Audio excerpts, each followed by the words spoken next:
So Rhino Records is at it again, releasing another Super Deluxe box set for Black Sabbath, this time for their fourth album, intuitively titled Volume 4. And we're going to take a look at this 5 LP box set. We're also going to talk about the original album remastered. We're going to talk about the outtakes, the alternative versions, the live material, all of that. So, pretty sure you're going to want to stick around. What's in the box? So the original album was released back in September of 1972, and it really wasn't a critics album back then. A lot of critics panned it, which is funny considering what a fan favorite it is from fans back then as well as now, as well as a huge influence on a number of metal bands, countless metal bands, Iron Maiden, Metallica, Celtic Frost. I'm sure Cathedral's in that mix as well. One observation I've made about Volume 4 very specifically is I truly believe it's what started what would later become doom metal. I don't think any other Black Sabbath album in their entire catalog has a direct lineage of that future genre as Volume 4. Of course, you can fight me in the comments if you like, but you know I'm right. As for the box itself, here's what you can expect. We've got the original album newly remastered. We got 2 LPs of unreleased outtakes mixed by Steven Wilson. Live in the UK, 1973 double LP. Also get a 40-page book with photos and artwork and liner notes, and also a color poster. Of course, the cover art to Volume 4 has been endlessly parodied and imitated. Obviously, this Peaceville Volume 4 comp I've got is an homage to that album. Also, this wonderful Hell's Headbangers t-shirt I bought recently, and you've seen in a video. Clearly, Volume 4. Before we start, I should mention that there are a minority of copies of this box set that have been reported to have scuffed records, hoping mine isn't one of those. Frank from Channel 33 RPM talked about that because he had gotten the box with scuffed records.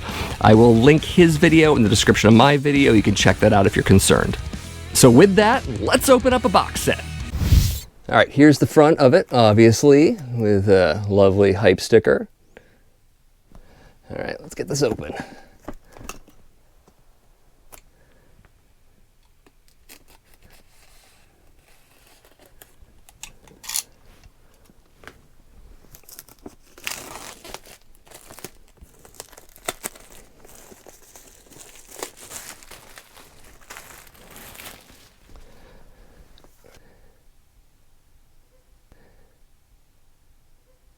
All the nice tracks. There you go. Same thing on the back of the box, as is often the case. All right. So one thing we're seeing on the cover here is that the photo of Ozzy isn't the high contrast version that's on the original release of this record. It's the photograph of it, which is pretty nice, actually, because I've never seen a decent quality image of this particular shot. So, a little bonus there. Let's open her up.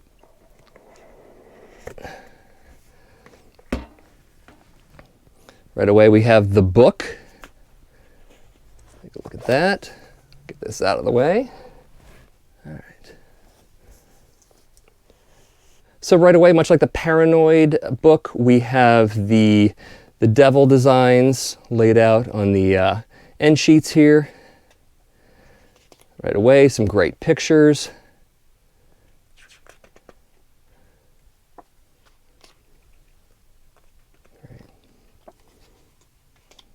In case you didn't know who was in the band.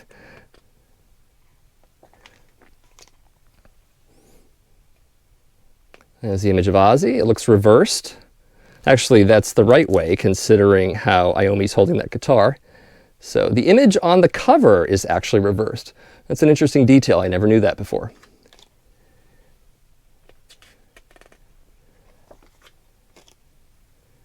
Ads for the singles.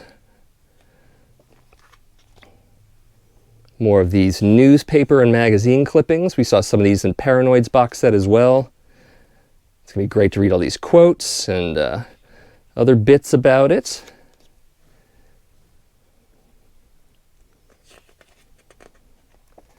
This is actually the first time Black Sabbath recorded an album outside of England. This was recorded at the record plant in Los Angeles, this album. Also produced by Black Sabbath as well as with their manager at the time. So different producer, different studio, different country. And that may or may not have contributed to the overall difference in sound. I believe it did. like the Italian ad there, it's great.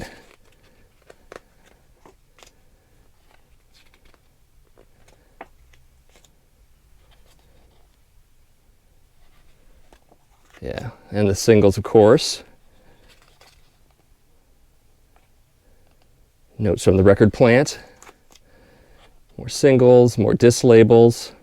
Always love the Vertigo spaceship there.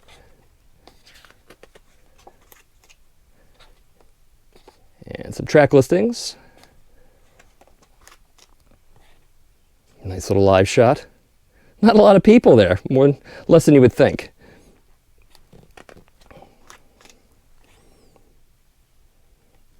Here. And more great shots. Great shot of Bill Ward and Geezer. And there it is for the book. After the book, we have, looks like a poster here.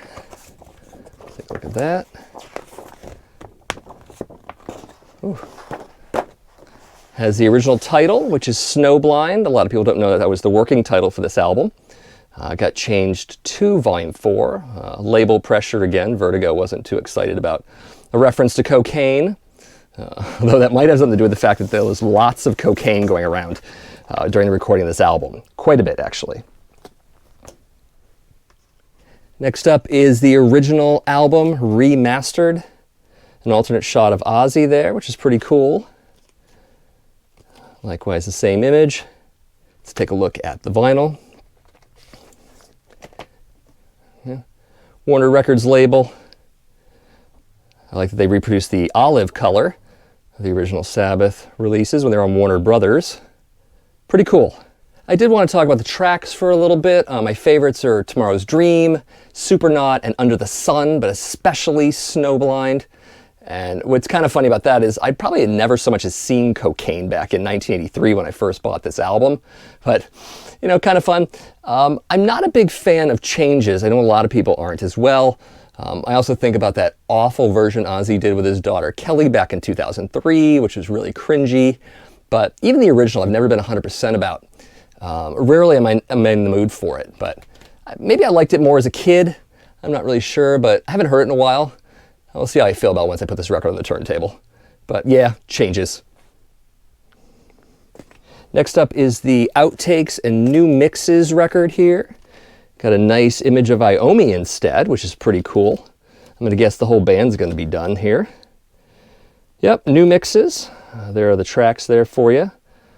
4 versions of Wheels of Confusion. Interesting. Nice. Let's take a look at the vinyl. Of course, also black. Also with the Warner Records label there. Take a quick look at how well it looks. No scuffs. Very nice. Take a look at the B-side. It's got some fingerprints. Those are mine, but otherwise it looks really good. I might have lucked out with this one. Next up is the Alternative Takes False Starts and Studio Dialogue record. And as I suspected, there's Geezer Butler, so we're going to definitely see all 4 members on these, which is really cool. Here's the track listing for you. Looks like Wheels of Confusion, The Straightener. Never heard The Straightener, that'll be interesting. Snowblind, Supernaut, more Supernaut, Under the Sun. So, pretty cool. These are all in polyline sleeves, in case you're curious about that. And here we go with the vinyl. Not a scuff to be found. Can you tell I was a little bit concerned about that? Looks great. Fantastic. And of course, the Live in the UK 1973 double album. There's a nice image of Bill Ward. Well, kind of nice image. Obviously, it's high resolution, high contrast, maybe more to the point. And some great tracks here. It looks like 7, 8, 9, 10, 11, 12 tracks entirely. Some nice stuff on here. I see Killing Yourself to Live is here, which is probably one of my favorite Black Sabbath songs on Sabbath Bloody Sabbath. I'm looking forward to hearing that one. As well as some of the others. Of course, War Pigs is okay. Sweet Leaf is better. I could go on and on. Good stuff, though. Let's take a look at it. It does have a gatefold, which is particularly nice. Of the Black Sabbath on Tour flyer there. Also an ad for previous albums. Great picture of the band there. Pictures, I should say. Let's take a look at the vinyl.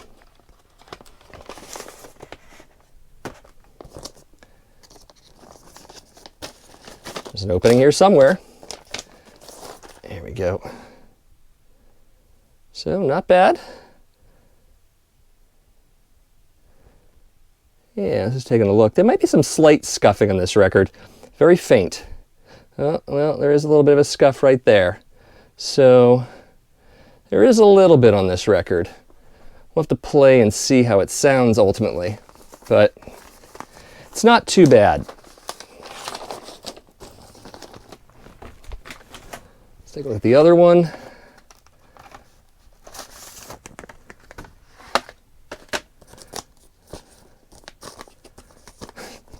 I can find openings. All right. That one's not bad at all. At least on this side. Let's see the reverse. And not too bad either. And that's it. Good box set. Just wanted to pop in for a quick second to talk about that scuffed record I got. I did play it here on the Fluence RT85. I tested specifically where the worst scuff was, and it played all right. Of course, this is live material, so less scrutiny is obviously placed on it than a studio track where you can probably hear things like surface noise and skips and cracks and all that stuff. So maybe I got away with something. I don't know. I don't know what yours is going to be like, however. So there you go.